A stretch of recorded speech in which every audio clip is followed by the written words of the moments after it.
Welcome to this explainer. Let's dive straight into a fascinating, if somewhat brutal, reality check. Imagine you did absolutely everything right. You talked to users, you built a gorgeous minimum viable product, and you finally achieved the holy grail, product market fit. Amazing, right?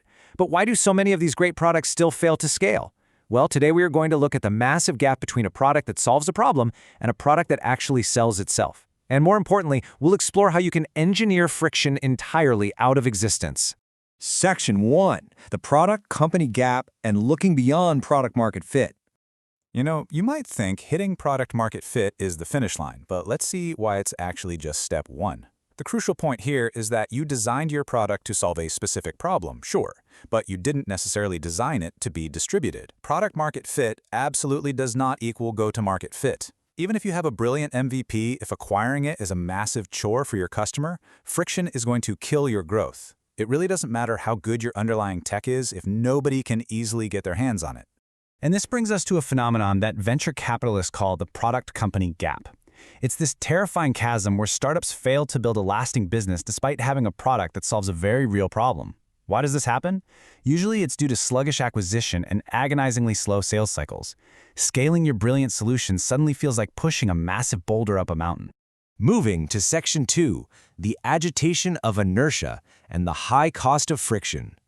Let's look at the actual math behind a mature, scalable SaaS business, because the financial devastation caused by adoption friction is pretty eye-opening.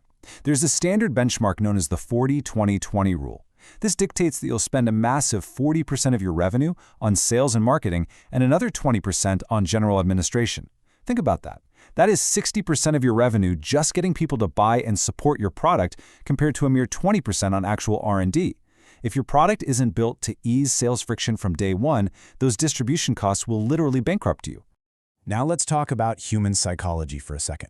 Even if your product is objectively hands-down superior to competitors, you are fighting a psychological monster called inertia risk. This is the ultimate barrier to adoption.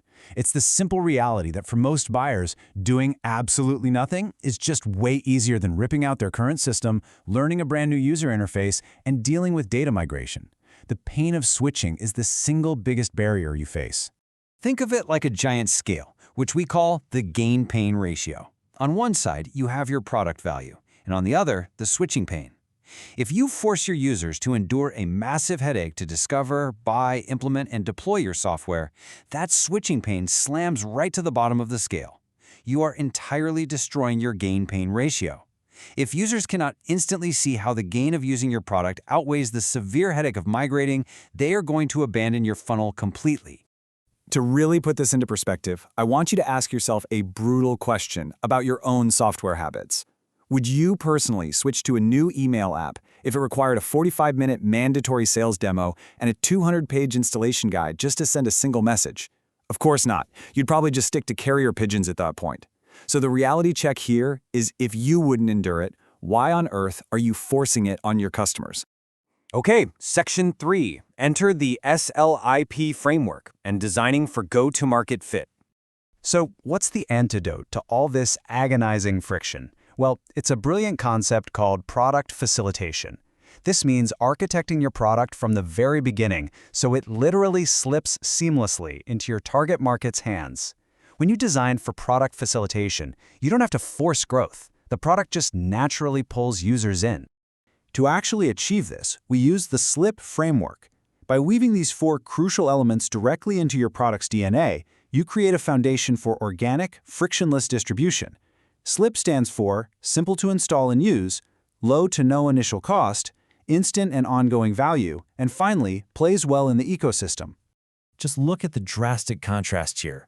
A traditional, high-friction approach, you're looking at a $10,000 implementation fee, a 30-day wait for database configuration, and a mandatory 3-day training course. That basically guarantees your customer renews with a competitor. But the SLIP approach, it's a one-click Google sign-in, it's free to try, it generates an ROI dashboard in exactly 14 seconds, and you only pay when you hit 5 users. This is what creates an instant viral growth loop.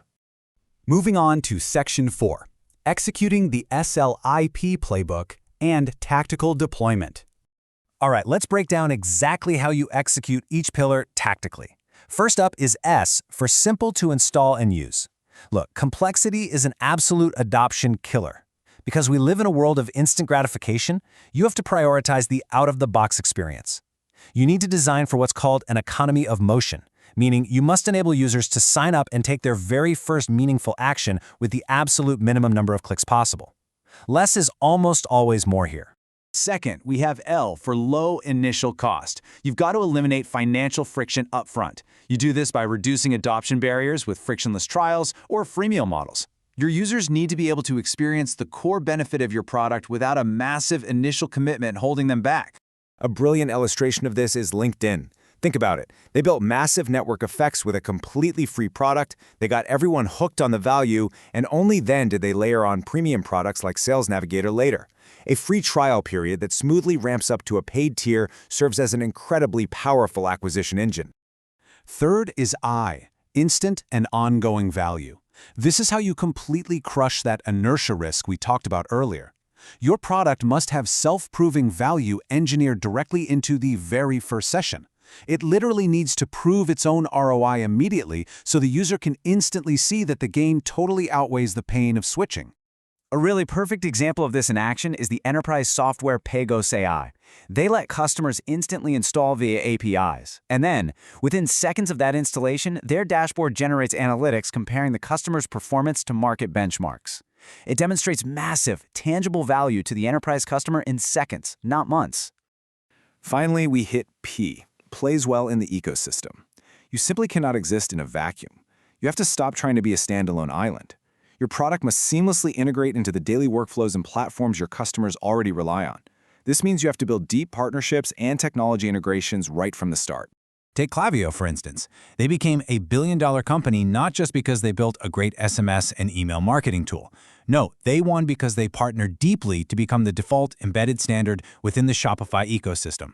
This proves that embedding your solution into existing ecosystems is a definitive blueprint for unstoppable scaling. Now, before we wrap up, I really want you to face this final reality check. If you handed your product to a brand new user right now, today, how many minutes or weeks would it take for them to experience a massive win? If that win isn't almost instantaneous, your product simply isn't ready to scale. You still have way too much friction. Section 5, Unstoppable Product Adoption and the Final Synthesis. So let's bring it all together. Remember, product market fit gets you in the game, but go-to-market fit through the SLIP framework? That is exactly how you win it.